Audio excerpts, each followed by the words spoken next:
네, 반갑습니다. 오늘 1단원 화학 반응에서 양적 관계 문제고요. 바로 풀어보면 다음은 AB 기체가 반응해서 CD 기체를 생성한다. 상태 체크해줬고 1과 3에서 남아있는 반응물의 종류는 서로 다르다. 좋습니다. 일단 실험 1에서 반응 전후에 기체 밀도비가 나와 있으니까 질량 보존 법칙이 성립된다라고 하면 부피비의 역수비를 알려준 거죠. 그래서 14부에 17부가 된다. 그리고 보면 생성된 C의 질량이 나와 있는데 C는 생성물이기 때문에 반응의 규모를 알려주는 정보고 1대 2입니다. 그러면 각각 실험 1과 2에서 한 개 반응물을 찾을 수 있는데 지금 보면 A도 더 넣고 B도 더 넣고 있어요. 근데 B를 더 넣은 거죠. A는 1점 몇 배고 B는 2점 몇 배니까. 그래서 더 넣었는데도 못 이기면 을 가정하니까 실험 2에서의 B를 한 개 반응물로 가정하면 그러니까 B 12g이 A 6g을 못 이기면 B 5g은 A 5g을 절대 못 이긴다 해서 내가 얘를 가정하는 순간 실험 1에서의 한 개 반응물은 B로 결정이 되고 이게 맞다면 반응의 규모가 5대 12가 나와야 되는데 1대 2라고 주어진 거기 때문에 모순입니다. 그래서 내가 잡은 가정이 잘못됐다는 거고 한 개 반응물이 실험 2에서 A였다.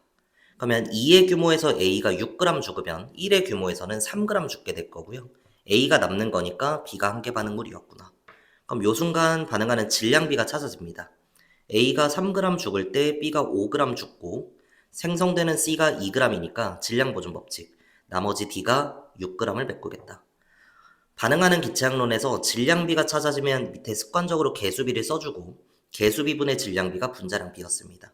그래서 개수비가 1대 3대 2대 보편적으로 미지수를 안 살리는데요. 하나만 나와 있으니까 요거는 써줘도 되겠죠. 그래서 1분의 3대, 3분의 5대 이렇게 가는 거니까 분수가 나오는 게 싫어서 스케일 3배 보정해주면 분자량이 각각 9대, 5대, 6대, x분의 18로 결정될 겁니다. 그러고 나서 각각의 분자량과 질량을 부피로 연결지어보면, 몰수로 연결지어보면 실험 1에서 분명히 이렇게 할 수는 있습니다. 내가 잡은 9의 질량이 5g이면 9분의 5몰. 이렇게 해도 되지만 결국 반응 전에 실험 1에서는 질량비가 1대 1이고요. 분자량비가 9대 5면 몰비는 5대 9일 수밖에 없습니다. 근데 5와 9로 잡는 순간 전체 부피 14부와 같이 가는 거기 때문에 바로 그냥 5부의 9부 이렇게 써줄 수가 있는 거죠. 그럼 실험 1에서 반응 후의 기체가 어떻게 될지를 한번 보시면 일단 A의 개수가 1인데 지금 3g, 3부피 죽고 있으니까 괜찮죠? 새 사이클 일어난다는 거고 따라서 A가 2부 남아있고요. C는 새 사이클이면 6부 생성입니다. 전체 기체의 부피가 17부가 되기 위해서 D가 나머지 9부를 메꿔줘야 돼요. 생성되는 C와 D의 부피비가 2대 3이니까 개수비도 2대 3이고 따라서 X가 3이구나. X자리에 3 대입하면 상대값의 D의 분자량이 6이라는 걸 찾을 수 있습니다.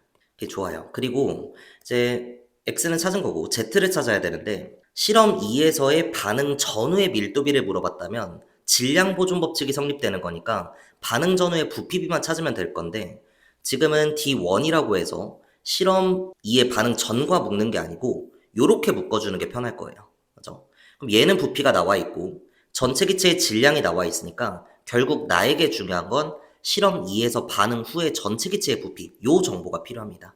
근데 전체 기체의 부피를 찾을 때는 각 기체의 부피 합으로부터 찾을 수도 있지만 그냥 전체 기체의 부피 변화를 보셔도 돼요.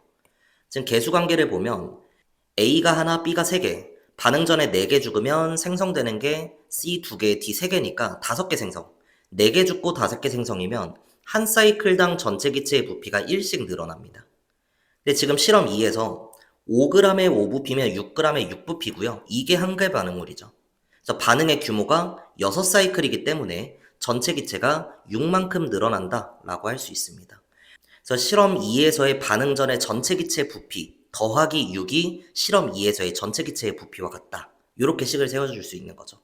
숫자가 좀 이쁘진 않긴 한데 B를 기준으로 보면 5g에 해당하는 게 9부피예요. 그럼 12g에 해당하는 건 9에 비해 5분의 12배가 될 거고요. 약분이 안 돼서 5분의 108부입니다. 5분의 108부야.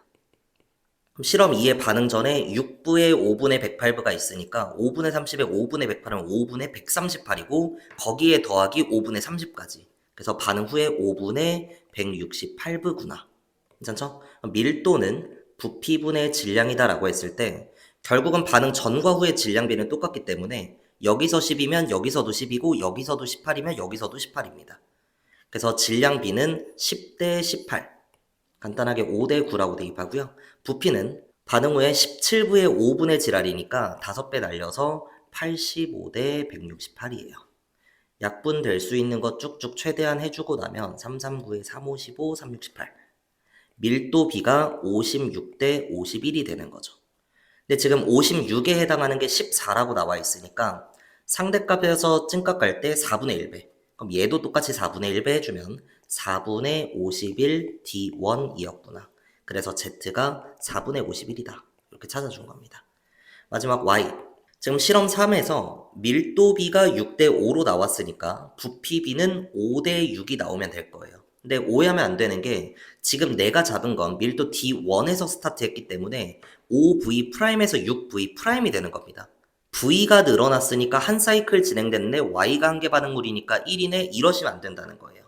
부피 스케일이 다를 수가 있어서. 그죠? 세 줄 풀이를 한번 살려줘야 될 거고요. 지금 실험 3에서 일단 문제 1과 3에 남아있는 반응물의 종류가 다르다 했으니까 한 개 반응물은 바로 찾았던 겁니다. 질량비가 Y 대 10이고 분자량 B가 9대 5니까 몰비를 바로 써줄 수 있어요. 몰수는 분자량분의 질량이다. 질량이 Y 대 10에 분자량은 9대 5. 약분하고 크로스 날리면 결국 몰비가 Y 대 18인 거죠. 개수비는 1대 3대 2대 3이었고 반응 전에 Y와 18로 있습니다. 근데 한 개 반응물이 지금 A니까 Y 죽고 3Y 죽고 2Y 생성에 3Y 생성이에요.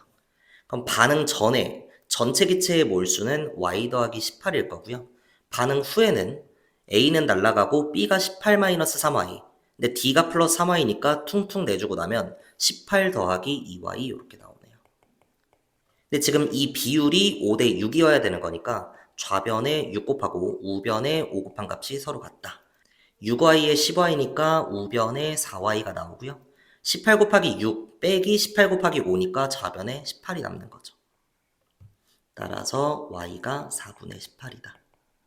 오케이, 좋습니다. X, Y, Z 다 구했으니까 최종 답 내보면 X3 곱하기 Y는 4분의 18에 Z의 역수를 곱해야 되죠. 51분의 4, 4, 4퉁에 3의 17이니까 최종 답은 17분의 18, 4번으로 내주는 문제였습니다. 최근 수능 트렌드 자체가 이 19, 20번의 난이도가 상대적으로 낮아지고 있기 때문에 이 정도 수준에서 해결할 수 있는 문제가 출제될 확률이 높아서 1등급 고득점을 목표로 하시는 분들은 이 정도의 난도는 직접 해결할 수 있을 정도로 좀 연습하셨으면 좋겠고요. 오늘 영상은 여기서 마무리하겠습니다.